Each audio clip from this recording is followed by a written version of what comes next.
Perfect. Thank you, Sarah. And yeah, just thank you as well for allowing me to kind of have the space to talk about this. So, in a lot of ways, this is kind of a little bit different from what we've been talking about and the kind of hearing about, but also ties in a lot to some of the overarching themes and topics. So, today I'm going to talk to you a little bit about perhaps certainty is not exactly the problem or the solution as some people have presented, that maybe our perceptions around it can be as well, and to talk a little bit around how we can all have the same data but to result in different decisions. And we can take that from a couple of different ways from a representation point of view, or as Sarah said, I think really nicely yesterday, you can, like a bunch of geologists, you can have one rock, two geologists, and three answers or solutions. So we all look at the same data and think about it differently. And so if I can actually move my slide, one thing I wanted to do was kind of take some of the kind of common threads that we've been hearing about from the last couple of days. And in particular, there's been some really incredible insights and outputs.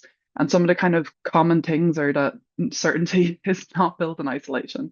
You can't just create it overnight. And it's something that's really important to consider people and decisions, especially early in the project, but also perceptions. And we've heard a lot about actually making sure that we take action. So even Scott earlier was talking a lot that we need a lot of we have a lot of talk but no action, and that was something as well that some of the students really at the start of the conference talked about. They want to see that action element. They want to see our industry lead by example. And I think actually what Maduri was saying was incredible about honestly builds credibility and transparency builds trust, and it's just a common thing that fits into the overarching theme of the conference. But I think also something that came up was how important diversity is. And that's in a lot of different perspectives. So it could be in the systems you're using, it in the supply chain, but also the people and the communities or different stakeholders. And so I think one overarching thing I wanted to emphasize is that we see that real progress coming from when we bring those things together, those perspectives together, and not doing something in isolation. So I think it's just something I want to remind people of before we move into this talk. So today we're going to be going on a bit of a journey and thinking about some of the kind of misconceptions that we have or may have come across around barriers to inclusion. Because I think a lot of people feel like we've done such amazing things. So are they kind of not addressed yet? Or are we kind of not in a place where we don't need to do anything else? Which we'll talk about a little bit, but then also looking at the data around that and kind of some considerations, but then also thinking about the action piece and something that we can do to kind of help us move forward. So to begin with, barriers to inclusion. So one thing to say here is that there has been incredible progress over the past even just 5 years. And really, since COVID, there's been such an increase in connectivity between people around the world, inside and outside of our sector, be that in academia, be that in consultants, be that in like exploration or mining or whatever it is. There has been such a growth of social awareness that came from all of these new platforms and new technologies, and we saw that even with Edith and Sarah Shi yesterday. There's been so many new technologies in every different part of the project. And this is the same in terms of how we connect and communicate. It's so much easier to connect with someone on the opposite side of the world than it was even just 5 years ago. But one of the challenges can actually be that we approach this conversation in isolation. So, a thing we don't want to do to create certainty. And often the conversations have focused around gender and ethnic background. And it has been truly incredible to see that growth and that awareness. But what it actually can do sometimes is miss the intersectionality element. And so we actually heard on the first day from Izzy about that kind of multiple identities part as well. And that is so true for anything. People have different identities, be it from a religion, a gender, sexuality, a culture, a disability, or even a socioeconomic background or more. There's lots of different ways that people identify, and having that kind of overlapping or inter kind of sectional part of it can be really challenging when we're trying to have a conversation about inclusion. And so the kind of core here is that we have such a solid foundation, but it's time to build on that and actually to put the foot in the accelerator, as Miranda said yesterday as well. But this is a really good opportunity to use all of these new tools and new innovations to grow our connected community in a way that we can just progress and have new solutions and new achievements. And so I think just to kind of highlight here as well, we do hear a lot that like we still have a lot of problems and challenges and we sometimes take it for granted. So I'm not going to go through all of these, but I think something that we often take for granted is we try to force diversity or inclusion in a way that's not necessarily meaningful. And I'll come back to this a little bit.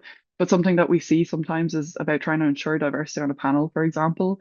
but you actually have to step back and think about like how people are selected. Is it being based on merit or is it their gender or other characteristic? Because oftentimes someone is asked just because they look different as opposed to what they can add. And you might see that in impact in a lot of different ways. Like sometimes if it's an all male panel, they ask the woman to host, which kind of reinforces this idea that that woman doesn't really have any value to add. It's she's just there to like ask the questions and to promote the men. So I think we just need to actually think about what we're doing because we hear a lot about excellence and quality and how things are awarded, but it also makes assumptions about how those like metrics or whatever it is are designed. And so when we think about barriers, a lot of the time they're not necessarily conscious as well. They can be unconscious. And so this can be where it's really subtle or complex to understand them. And because we have such a solid foundation, we can now take that step forward. We can now kind of move to this next step of understanding. But I think unconscious bias is something we do need to understand. It's prevalent in our society.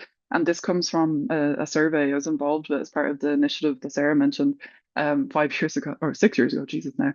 And one thing that was really stark was over 73% of people felt to some degree that unconscious bias was still prevalent in the workplace or organization. And there was a clear relationship with it coming from minoritized groups and also experiences of discrimination. So this is still something that we don't necessarily think about because a lot of times these actions are not being done by people who realize that they're having that impact on people. So we kind of need to have a bit more empathy in this regard as well. So that brings us to the conversation point of the data and how we collect data. So I think we've spent a lot of time collecting data around diversity, inclusion, equity, or belonging, or whatever term you want to use. And so why haven't we necessarily solved the barrier problem? I think is a question that some people have sometimes. And I think we need to actually step back and ask ourselves, like, what are we actually measuring when we take a survey like this? And over COVID and because of all the new technologies, there was such an increase in surveys asking people about their experiences or different kind of elements related to this. And so actually what we end up seeing is a lot of the surveys focus on diversity because it's actually just a lot easier to measure. It's often done as a bit of a tick box element and maybe some open-ended questions to try hit on inclusion or equity or other elements like that. But the challenge with equity and inclusion can actually be around them being perception based. And so sometimes, and many people in this room may have done this, I have myself, when you try to answer a survey like this and think about your own experience, you'll basically just gaslight or dismiss your own experience and say things like, it wasn't that bad. I've definitely misremembered it. I'm overthinking it, or something like that. So actually what ends up happening sometimes is we end up getting that false positive where we think there's not a problem in the way that there is. But we can also get that because maybe we're not asking questions to allow space for multiple identities or that intersectionality element. And that can actually bias the data and create more barriers. And I think when you have a data set like this, and these are lessons learned from the EDIG survey as well, you need to step back and think about even just how you share your surveys. Because again, the role of unconscious bias comes in here. Like you might only be sharing it with your network and your peers and not necessarily reflecting the context of what you want. And I think Cara even just earlier said like multiple forms of data collection are really important and useful. And that is the same when it comes to EDI data. But as I said, was I think it was by Freud, it's about that context element. Like you need to think about the context of what you want to achieve. Like what do you want as your outcome? And so I think that's a really important one because even from Edith yesterday talking about more technical data, we heard about how different methods result in different data. And that is the same here. There's lots of different ways to collect data around this that can have completely different outputs. But I think what actually happens when you don't consider those is sometimes we end up getting blind spots because of the narrow perspectives being recorded. And so this is a big risk because you're actually missing elements. So maybe you're actually just getting the same experiences and the same ideas and the same interpretations. And this is where we've heard multiple times diversity is really important to identify those gaps in any project. And that's something that I think we take for granted sometimes. And so on this as well because the way we often do surveys around EDI, we often, or anything around EDI, we often put it on the person that's most vulnerable or most exposed and actually forces people to always have to self-advocate, which is exceptionally tiring to do and actually takes away from energy and time that people have to do their own work, to do their own research. And so it's a really big problem because it's creating unnecessary barriers and actually pushing the skill and talent that we need out of our industry sometimes.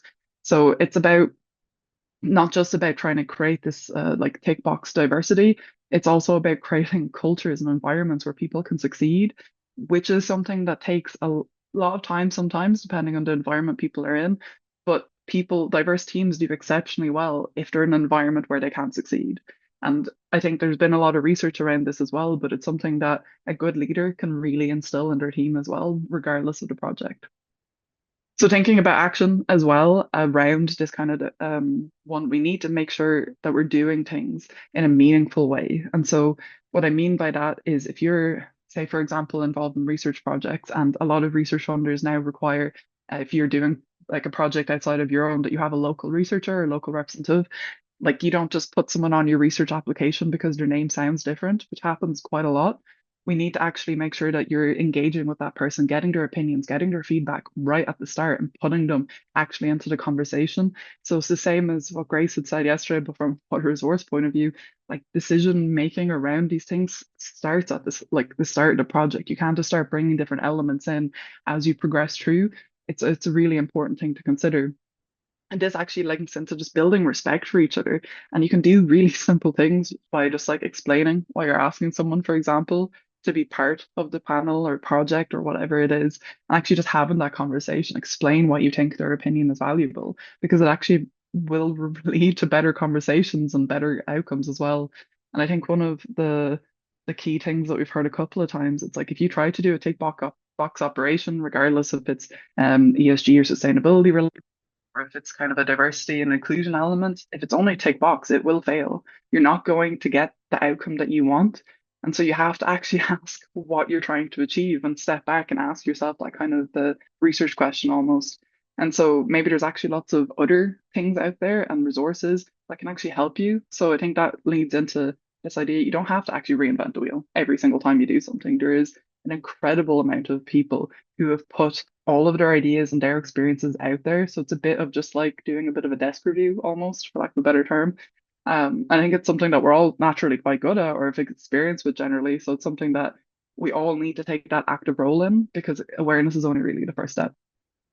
And so leading kind of to this last action piece as well. How can we actually take all that and move forward? Because that is something that we've heard time and time again. It's very, very difficult to move forward. We don't really know what to do. And honestly, I don't think I'll have all the answers for you, but this is a graph I came across recently from a group called Mentoring Inclusion. I think it's a really nice one to start getting us to think a little bit around our intention versus impact as well.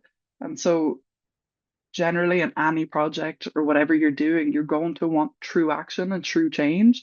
And we've heard this throughout the conference from different perspectives. And we heard from even Anthony Doran yesterday about how diversity breeds robustness. And it's the same for anything around like diversity and inclusion data from a people perspective. But I think what's really important here is progress is incremental. Things, and it's the same as what Maduri was saying with trust, it doesn't just happen overnight. We need to actually keep learning from our failures because these are necessary for growth and it can be uncomfortable, but failure is part of life and it is something that we all do and become better people for. And actually, even just in research, like if you're trying to do an experiment and it fails, you don't just keep coming at it from the exact same way in the exact same process. You step back, you take time to reflect, you maybe do a bit more research about other ideas, and you come at it from a different angle. So this is something that is continuous. It needs to be dynamic. It needs to be updated, much like all of the conversations we've been hearing. And so to kind of zoom in on this a little bit, awareness is such an incredible foundation. It is how we start, but there is again that kind of incremental growth here as well, so that we can have allyship is the next one, but again that's only really the gateway. We need to start thinking about the inclusive leadership and what that actually means so that we have meaningful challenge and action. And so these are just a couple of examples I'll finish on. But I think I really like these actually because it shows the difference between you being an ally and a support to actually changing and building that inclusive so that people don't have to continuously ask and people don't always have to put in that extra time and effort to something that they really shouldn't have to that takes away. And again, this links in with this idea of perception of self because really certainty is not going to happen unless we understand the perceptions of how we're doing things and how we're engaging in this world. And realistically, and I'll leave on this, we all have very different perceptions of the world, but we also all have our own sphere of influence. So let's actually step back and think about what we can do to become that inclusive leader, because it's not going to be in every part of your environment, but we all can take steps to change. So I think that is something, and to reiterate Scott's words, as an industry, we all need to come together, and it's the exact same for this. We all need to come together to make a positive change and make sure people can succeed. So I'll finish on that. Aileen Doran, how amazing. Please, everybody, put your hands together for the amazing Aileen. Absolutely fantastic. Aileen, we've got time for a question or two. The first one comes in from Lucy, and Mhm. Lucy's asking, what sort of data do you think will help us to identify information about the broader ecosystem and cultures, rather than putting the onus on the individuals being Mhm. affected to report things? Oh, that's a very good question. Thank you so much, Lucy. Yeah, it's an interesting one because actually, when we ran that EDIG survey, we had an open question at the end, and actually in that, a lot of people outlined that they found it really difficult to actually answer that survey, even though it was quite like a mix of qualitative and quantitative, like open-ended and tick box, because they didn't necessarily know where their experience was related, if it was because they're a woman or if it's because they came from a low income or they had a certain religion. So I think right now it's an interesting one because there's a huge amount of data out there, but it's often hidden behind like a society. So there almost needs to be a bit of a data collection before we start collecting more data, I think. And one thing that happens a lot is they're only asked in like one sector or one like subsection of geology. And I think actually if we just step back and reflect on what we have before we try to move, in terms of the type of data, because I realize I kind of deflected from your question. I think more open-ended questions are actually more effective when you're actually designing a survey because they allow people to express themselves in their own way, but also making sure that interpretations don't just come from one person, that you have multiple people with different backgrounds. And when you're designing a survey to ask people from multiple backgrounds, if you have that relationship, don't just ask someone because you think they'll have it, like make sure it's a valuable contribution. But yeah, open-ended I think are so valuable, to be honest. I learned so much from just reading people's perceptions and just their brain waves as well. Don't know if that fully answered your question. No, I think it does. Aileen, thank you so, so much. Everyone, please put your hands together for the fabulous Dr. Duran.